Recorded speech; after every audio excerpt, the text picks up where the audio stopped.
સુરતનો હીરા ઉદ્યોગ હાલ મંદીનો સામનો કરી રહ્યો છે, ત્યારે કાપોદ્રા વિસ્તારમાં આવેલા હીરાના કારખાનામાં એક રત્ન કલાકારે શિફ્ટપૂર્વક બદલો માર્યો હતો.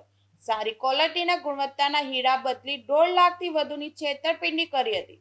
સારી ક્વોલિટીના હીરા બદલી હલકી ગુણવત્તાના હીરા પધરાવતો હતો. હીરામાં વજન ઓછું આવતા માલિકને શંકા ગઈ હતી. શંકાના આધારે કારીગર બિપિન સેલડિયા પર નજર રાખવામાં આવી હતી. સીસીટીવીમાં શંકાસ્પદ હિલચાલ જોવા મળતા હીરાનું વજન ચેક કરાયું હતું.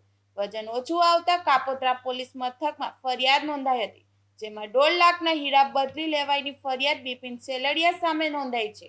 સમગ્ર ઘટનામાં શંકા જતા સીસીટીવીના આધારે હીરાનો બદલો મારનાર રત્ન કલાકારને ઝડપી લઈને પોલીસ દ્વારા વધુ તપાસ હાથ ધરવામાં આવી છે.